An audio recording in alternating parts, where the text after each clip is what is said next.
हे good morning दोस्तों। मैं Sanjay Kumar symbiosis biology classes से आज आपके सामने class 12 NCERT based theory notes लेके आया हूँ।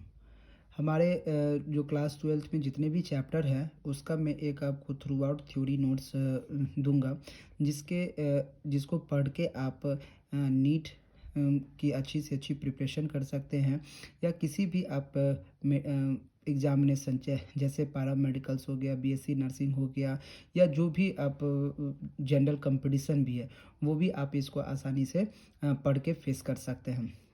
दोस्तों, सबसे पहले मैं आपको बता दूं कि क्लास 12th में आप एनसीईआरटी को फॉलो कीजिए, क्योंकि वो हमारे लिए सबसे ही बेस्ट है। और उसके बिना और कुछ भी आप नहीं फॉलो कीजिए, क्योंकि एनसीईआरटी का लाइन टू लाइन जो है वो आपको क्वेश्चन के रूप में क्या किया जाता है, एग्ज़ाम में डाला जाता है। ठीक है, और मैं कोशिश कर रहा हूँ कि आपको एनसीईआरटी के ही लाइन टू लाइन की तरह आपको मैं नोट्स प्रोवाइड कर सकूँ। ठीक है, तो चलिए बिना टाइम गवाए मैं आपको आज स्टार्ट कर रहा हूँ अपने चैप्टर के बारे में। ठीक है, तो देखिए दोस्तों, पहला चैप्टर है आपका क्लास 12th का सबसे पहला चैप्टर है रिप्रोडक्शन इन ऑर्गेनिज्म। ठीक है, चैप्टर फर्स्ट।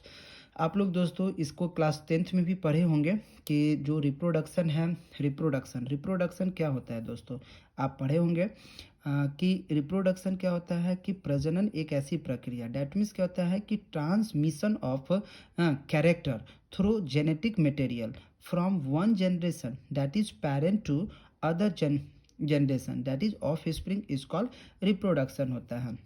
यानी रिप्रोडक्शन एक ऐसी प्रक्रिया है, कैसी प्रक्रिया है, तो जेनेटिकल कैरेक्टर जो है वह किससे, one generation that is parent से क्या होता है, अदर जनरेशन, ठीक है, दैट इज ऑफ स्प्रिंग में क्या करता है, या ट्रांसफर होता है, उसे हम लोग क्या कहते हैं, रिप्रोडक्शन कहते हैं। जैसे आप लोग जानते होंगे कि दोस्तों कि देखिए, जैसा कोई बेबी है और वह हूबहू अपने माता पिता के ही तरह क्या होता है, मिलता जुलता है। ठीक है, क्यों, क्योंकि ये जेनेटिकल मटेरियल जो है वह उसमें क्या हुआ, ट्रांसफ़र हुआ है। जैसा आप कभी सुनते होंगे कि प्लांट जो है वो अपने ही तरह प्लांट को क्या करता है, प्रोड्यूस करता है। एनिमल जो है वो अपने ही तरह एनिमल को प्रोड्यूस करता है। उसी प्रकार ह्यूमन बींग्स भी जो है वो अपनी तरह क्या करता है, ह्यूमन बींग्स को ही प्रोड्यूस करता है। आप कभी देखे हैं कि ह्यूमन बींग्स जो है वो एनिमल के बेबी को प्रोड्यूस करते हुए, नहीं, क्यों, क्योंकि इसका कारण क्या है, जेनेटिक मटेरियल जैसा जो है ह्यूमन बींग्स में जेनेटिक मटेरियल होगा वही क्या करेगा, उसके बेबी में भी ट्रांसफ़र करेगा। ठीक है, दूसरी बात है कि दोस्तों कि जब देखिए इस पृथ्वी पे कब जो भी ऑर्गेनिज्म है, चाहे वह प्लांट हो, एनिमल हो, उसका कुछ ना कुछ क्या होता है, लाइफ स्पेन होता है। ठीक है, लाइफ स्पेन का मतलब ही होता है दोस्तों जीवन अवधि। ठीक है, चाहे वह नेचुरल हो या आपको नेचर टाइप से वो जन्म लिया हो, उसका जो टाइम ऑफ पीरियड होता है उसी को हम लोग क्या कहते हैं, लाइफ स्पेन कहते हैं। ठीक है, तो क्या है, the period from birth of an organism to natural death of organism is called life span होता है।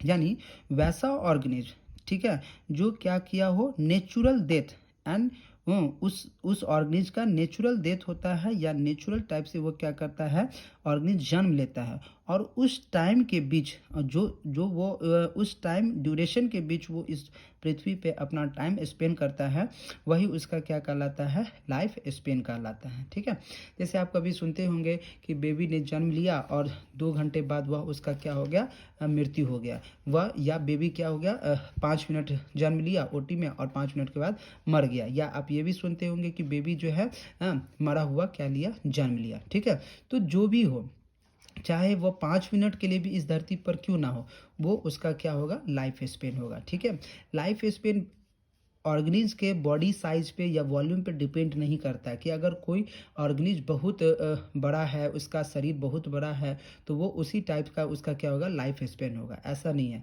वो चाहे छोटा हो या बड़ा हो, उसका कुछ न कुछ क्या होता है, फिक्स लाइफ स्पेन होता है। ठीक है, जिसका कुछ लिस्ट हम आपको यहाँ पे प्रोवाइड कर रहे हैं। सम ऑर्गेनिज लाइफ स्पेन आर, कुछ लिस्ट है यहाँ पे जो आप देख सकते हैं, हमने यहाँ पे लिस्ट तैयार करके रखा हुआ है। ठीक है, जो आपके लिए बेनिफिट है, और ये आपके एनसीईआरटी में भी इसके बारे में दिया हुआ है। ठीक है, एक तरफ हमने ऑर्गेनिज लिखा है और एक तरफ उनका क्या लिखा है, लाइफ स्पेन लिखा है, ठीक है। जैसे देखिएगा सब माइक्रो ऑर्गेनिज्म, कुछ माइक्रो ऑर्गेनिज्म होता है। माइक्रो ऑर्गेनिज्म क्या होता है, जिसको हम अपनी आंखों से, नग्न आंखों से नहीं देख सकते हैं। उसका क्या है, फ्यू मिनट्स, हाँ, या फ्यू आवर्स होता है। Few minute to few hours होता है। वो कुछ मिनटों के लिए या कुछ घंटों के लिए क्या होते हैं, जीवित रहते हैं, ठीक है। जैसे फिर हाउस फ्लाई है, दूसरा क्या है, हाउस फ्लाई जो 6 मंथ तक रहते हैं। क्रॉ यानी कौवा जो है वो 15 साल तक रहता है। काऊ यानी गाय, हमारी जो गाय है वो 26 साल तक रहती है। डॉग जो 20 से 30 साल तक रहती है। एलिफेंट जो 65 साल तक रहता है। क्रोकोडाइल जो 60 साल तक रहता है। क्रोकोडाइल मतलब क्या होता है, मगरमच्छ होता है, ठीक है।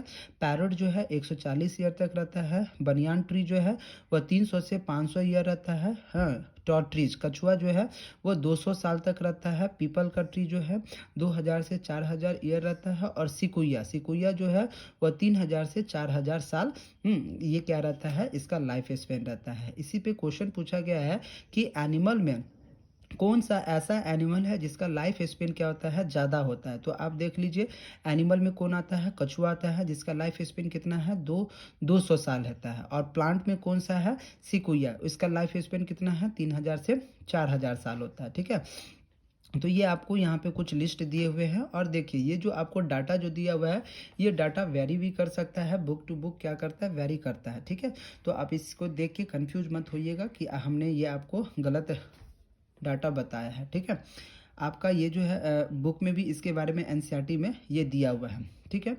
दूसरा क्वेश्चन होता है रिप्रोडक्शन का। क्वेश्चन पूछता है टाइप ऑफ रिप्रोडक्शन, रिप्रोडक्शन कितने प्रकार के होते हैं। तो there are 2 types of reproduction, ये 2 तरह के होते हैं। पहला सेक्सुअल रिप्रोडक्शन और दूसरा क्या होता है, एसेक्सुअल रिप्रोडक्शन। दैट मीन्स पहला होता है एसेक्सुअल और दूसरा क्या होता है, सेक्सुअल रिप्रोडक्शन, ठीक है दोस्तों। तो हम लोग बात करते हैं एसेक्सुअल रिप्रोडक्शन पे।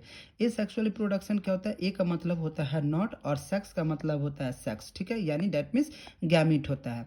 यानी एसेक्सुअल रिप्रोडक्शन वैसा रिप्रोडक्शन होता है जिसमें एक पेरेंट भाग लेते हैं, क्या करते हैं, एक पेरेंट भाग लेते हैं और उसमें गैमेट का फॉर्मेशन नहीं होता है, ठीक है। तो देखते हैं हम लोग, कहता है कि the production of new organism, इसमें नया ऑर्गेनिज्म बनता है फ्रॉम अ सिंगल पेरेंट, किसमें, सिंगल पेरेंट के थ्रू, without the involvement of sex cell. इसमें sex cell that means gamete नहीं होता है, इस कॉल एसेक्सुअल रिप्रोडक्शन होता है। इसको हम लोग क्या कहते हैं, एसेक्सुअल रिप्रोडक्शन कहते हैं। जैसे बैक्टीरिया होता है या अमीबा होता है, आप जानते हैं कि बैक्टीरिया में भी क्या होता है, एसेक्सुअल रिप्रोडक्शन देखने को मिलता है, ठीक है दोस्तों। अब आगे देखिए, नोट ए सेक्सुअल रिप्रोडक्शन के थ्रू क्या होता है जनरली तर हम लोग क्या करते हैं, ए सेक्सुअल रिप्रोडक्शन के थ्रू हम लोग क्लोन का भी फॉर्मेशन कर सकते हैं। जैसे मान लीजिए आपके बॉडी से कोई पार्ट ले लिया और उस बॉडी से क्या करता है, न्यू ऑर्गेनिज्म को हम लोग फॉर्मेशन कर सकते हैं, ठीक है। तो इसको हमने नोट में डाला है, note some organism own parental morphologically and genetically are same is known as clone होता है। मोर्फोलॉजिकल का मतलब क्या हो गया, उसके आकार का, शारीरिक आकार का, और जेनेटिकल का मतलब हो गया जेनेटिकली आकार का। वो क्या होता है, अपने ही पेरेंट का क्या होता है, हमशक्ल होता है, ठीक है, सेम होता है। उसी को हम लोग क्या कहते हैं, क्लोन कहते हैं, ठीक है। क्लोन तो आप समझते हैं, हमशक्ल जिसको कहा जाता है कि वो जैसा उसमें जेनेटिकल कैरेक्टर होगा या जैसा उसमें फॉर्मेशन होगा, सेम टू सेम उसी बॉडी में भी वही फॉर्मेशन होगा, ठीक है। इसे क्वेश्चन पूछ देता है कि ए सेक्सुअल रिप्रोडक्शन के क्या गुण है, कैरेक्टर बताइए, ए सेक्सुअल रिप्रोडक्शन के कैरेक्टर क्या होता है। तो characteristics of asexual reproduction क्या होता है, देखिए asexual reproduction character are, पहला क्या होता है, इट इज यूनिसेलुलर ऑर्गेनिज्म, ये जनरली तर क्या होता है, यूनिसेलुलर ऑर्गेनिज्म में होता है। दूसरा जाइगोट इज नॉट, क्या होता है, मैचिंग, इसमें जाइगोट का फॉर्मेशन नहीं होता है, मैचिंग नहीं होता है, ठीक है। तीसरा क्या होता है, it is not meiosis division, इसमें मियोसिस डिवीजन भी नहीं के बराबर होता है। It is only mitosis division होता है, इसमें क्या होता है, माइटोसिस डिवीजन होता है। जैसा बॉडी है उसी टाइप का बॉडी को क्या करेगा, फॉर्मेशन करेगा, और विदाउट सिंगल ही करेगा, ठीक है। It is faster multi player, हाँ, अदर ऑर्गेनिज्म होता है। आप देखते हैं ना कि जनरली तर क्या होता है, सेक्सुअल रिप्रोडक्शन में जो है 9 मंथ का ड्यूरेशन लगता है, लेकिन इस सेक्सुअल रिप्रोडक्शन में आप किसी का स्टेम काट के उसको डाल दीजिए और कुछ दिन के बाद देखिएगा 3 महीने में या 2 महीने में उसका प्लांट तैयार हो जाता है। तो ये क्या होता है, हाँ, फास्टर मल्टीप्लायर होता है, ठीक है। Asexual reproduction through reproduce organism both morphologically and genetically same होता है। इस सेक्सुअल रिप्रोडक्शन के थ्रू क्या होता है कि आपका जो ऑर्गेनिज्म आप तैयार कर रहे हैं उसका मॉर्फोलॉजी और जेनेटिकली ये क्या होता है, सेम होता है, ठीक है दोस्तों। यहाँ तक आप समझ गए होंगे। अब देखिए types of asexual reproduction, asexual reproduction के टाइप कितने होते हैं? 6 टाइप होते हैं, ठीक है। There are 6 type of asexual reproduction. पहला क्या होता है? फ्यूजन होता है। दूसरा बर्डिंग होता है। तीसरा क्या होता है? स्पोरुलेशन होता है। चौथा क्या होता है? फ्रेगमेंटेशन होता है, ठीक है। पांचवा क्या होता है? रीजनरेशन होता है। और छठा क्या होता है? वेजिटेटिव प्रोपोगेशन होता है। ये 6 टाइप जो है आपको एसेक्सुअल रिप्रोडक्शन में पढ़ना होता है, ठीक है। तो पहला टाइप हम लोग स्टार्ट करते हैं फिजन। फिजन का मतलब क्या होता है? फिजन का मतलब होता है टूटना, ठीक है। फिजन का मतलब क्या होता है? ब्रेक, ब्रेक करेगा ये। कैसे ब्रेक करेगा? तो देखिए, fission is the process through which asexual reproduction. Fission जो है किस प्रोसेस के थ्रू हो रहा है? ए सेक्सुअल रिप्रोडक्शन के थ्रू हो रहा है। A single organism become two independent organism. एक सिंगल पेरेंट होता है जो क्या करता है? टूट के दो भागों में ये क्या करता है? बढ़ जाता है। उसी को हम लोग क्या कहते हैं? फिजन कहते हैं, विखंडन कहते हैं, ठीक है। यहाँ पे देखिएगा, जो हम आपको फिगर के थ्रू दिखाना चाह रहे हैं, यहाँ पे देखिए, ये एक क्या है? पेरेंटल बॉडी है। ये क्या है आपका? एक पेरेंटल बॉडी है, ठीक है। देखिएगा, इसको हम लोग क्या कहते हैं? पेरेंटल बॉडी कहते हैं,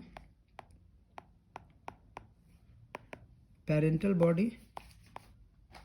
ये क्या होता है? पेरेंटल बॉडी होता है। इसमें देखिए, इसमें क्या होता है? इसका 100% साइटोप्लाज्म होता है। न्यूक्लियस भी इसका क्या होता है?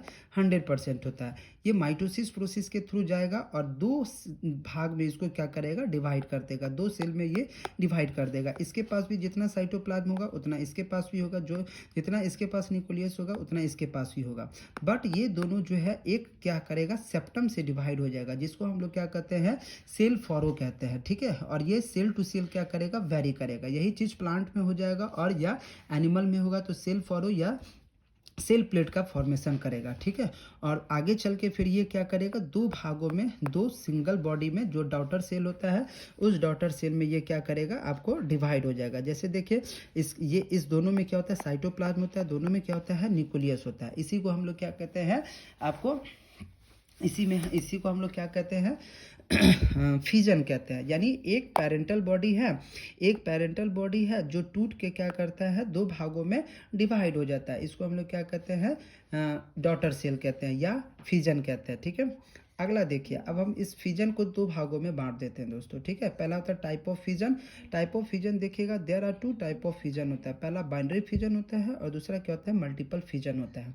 आप पढ़े होंगे क्लास 9th में कि बाइनरी फिजन का मतलब होता है, बाइनरी का मतलब 2 होता है, फिजन का मतलब होता है स्प्लिटिंग। यानी ये 2 भागों में टूट जाता है, उसी को हम लोग क्या कहते हैं? बाइनरी फिजन कहते हैं। क्या होता है?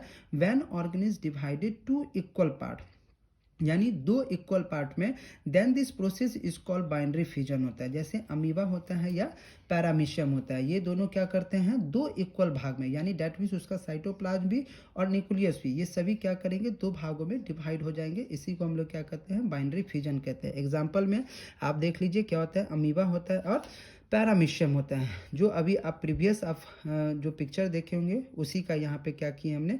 इसको बताया है, ठीक है। जैसे ये क्या हो गया?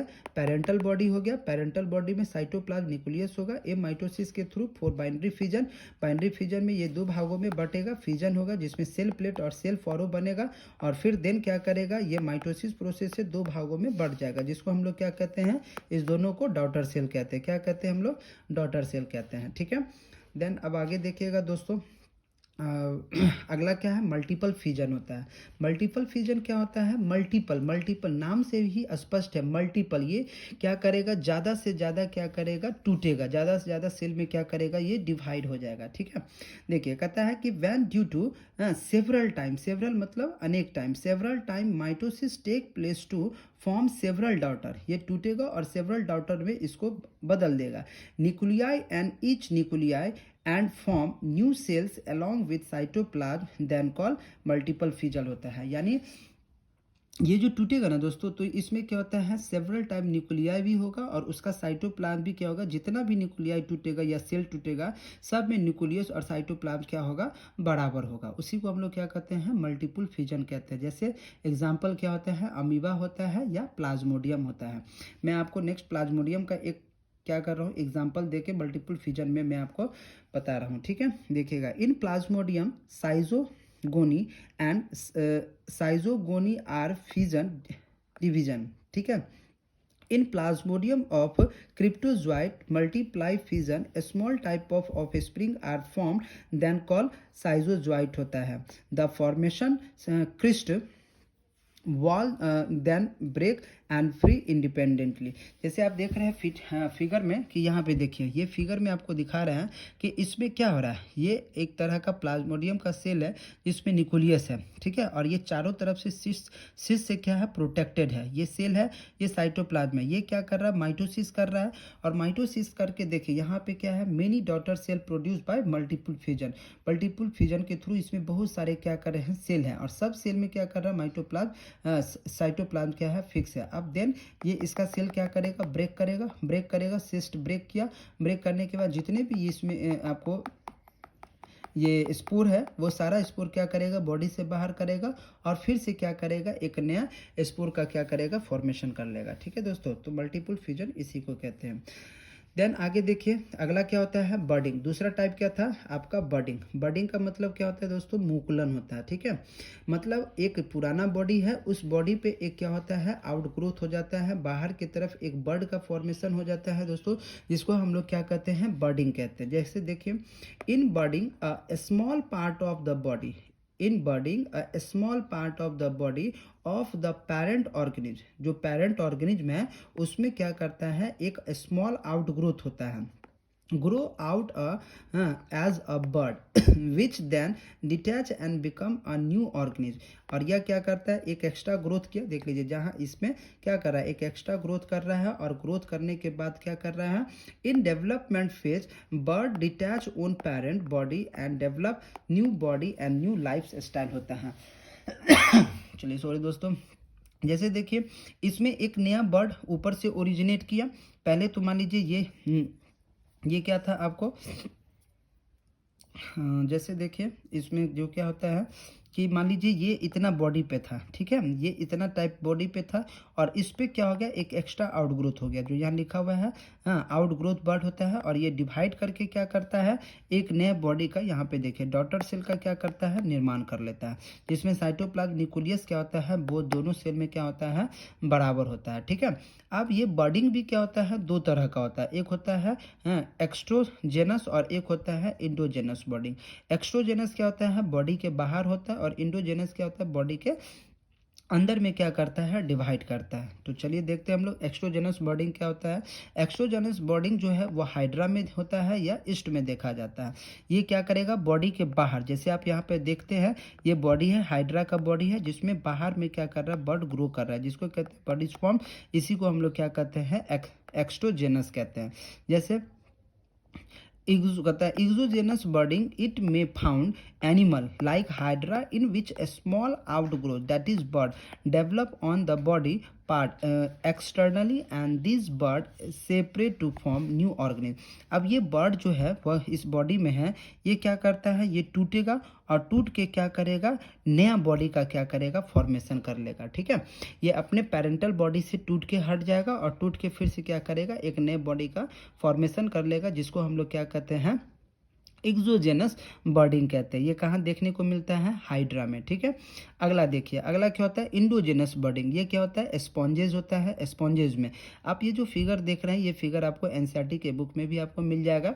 जैसे आप देख रहे हैं कि बीच में एक सुराही है, एक घड़ा है, और इसको चारों तरफ से ये लाइनिंग क्या कर रहा है, प्रोटेक्ट कर रहा है. ठीक है, इसके ऊपर एक माउथ बना हुआ है. इस माउथ को हम लोग क्या कहते हैं, माइक्रोपाइल कहते हैं. इसमें जो ये स्पोर है इसको हम लोग क्या कहते हैं, जिम्यूल कहते हैं.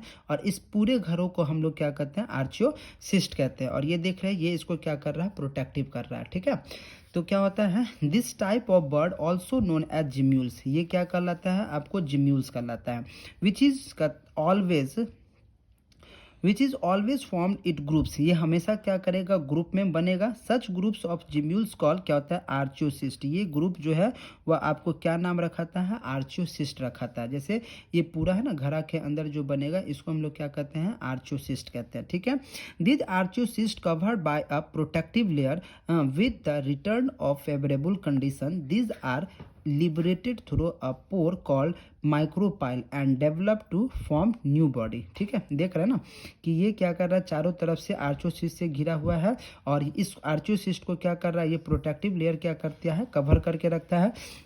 और जैसे ही फेवरेबल कंडीशन आएगा, ये माइक्रोपाइल के थ्रू क्या करेगा, बॉडी से बाहर निकल के और फिर से ये क्या करेगा, आउटसाइड द बॉडी जर्मिनेट करने लगेगा। इसी को हम लोग क्या कहते हैं, इंडोजेनस कहते हैं। ठीक है दोस्तों, लास्ट देखिएगा तीसरा नंबर में क्या होता है, एस्पोरुलेशन होता है। क्या होता है, एस्पोरुलेशन। ये किस में होता है, मोनेरा, प्रोटिस्टा, फंजाई, अलगी में होता है। एस्पोरुलेशन क्या होगा, स्पोर का फॉर्मेशन करेगा। क्या होता है, spore is minute unicellular structure develop on with in the parent body. ठीक है, ये किस में करेगा, अपने पेरेंट बॉडी में क्या करेगा, फॉर्मेशन करेगा। ठीक है, ये 3 तरह का होता है। देयर आर मेनली 3 टाइप्स होता है। पहला जूस्पोर, कोनिडिया एंड स्पोरिन जो स्पोर होता है। ठीक है, ये इस वीडियो बहुत लंबी हो जाएगी, तो इसके लिए मैं आपको यहीं तक रखता हूँ। बाकी का जो है मैं नेक्स्ट वीडियो में आपको बताऊँगा। ओके दोस्तों, थैंक यू।